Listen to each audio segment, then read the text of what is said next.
parasites are already farming in your bodies. The big ones make mucus balls. They put food in there. They entice other varieties in there. They seal them up. They feed them. And when they're big enough, they let their young in there to eat them. We've witnessed this. So they're farming in you. Can you imagine if that's a conscious state and a parasite finds out that a woman now is going to have a child, and so the child's now taking all the special enzymes and all the special things? What does that parasite do? Well, it gets on a bunch of filth and it gets up into the brain and knows exactly where to lean against the walls, throwing into a state of cravings for foods that they want. This is a conscious state of thought, and they're not stupid. And when they're upset with you, they want you to stop doing that, so they all urinate at the same time.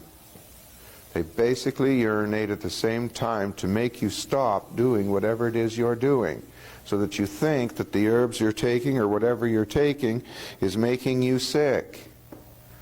That's a state of consciousness.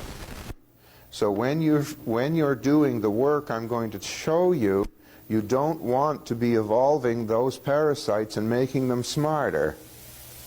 Because when you go to God's banquet table, so do they.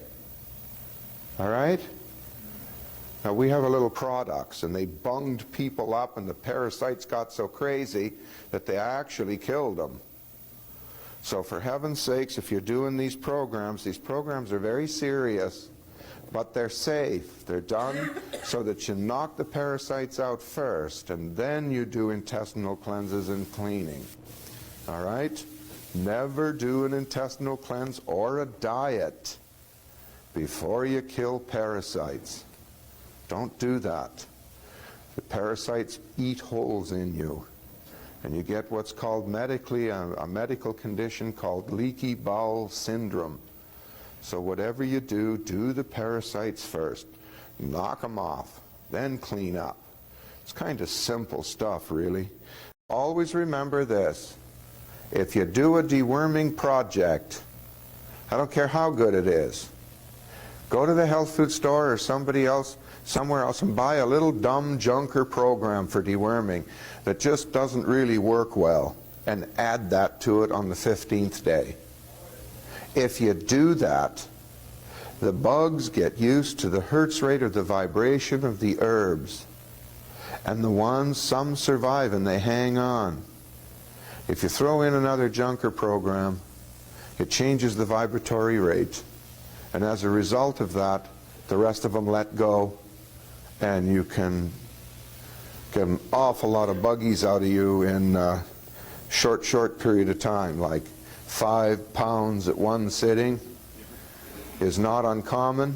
At least a pound is very common. 8 pounds is a little uncommon. And the worst it was ever was 40 pounds. 40 pounds? I mean, can you believe that? I mean, it took him 2 days, but 40 pounds. His wife didn't believe me. She was a nurse. I mean, can you imagine? 40 pounds of parasites in 2 days. And she kept them. Now that's either incredible interest or love, one or the other, and I'm not sure what it is.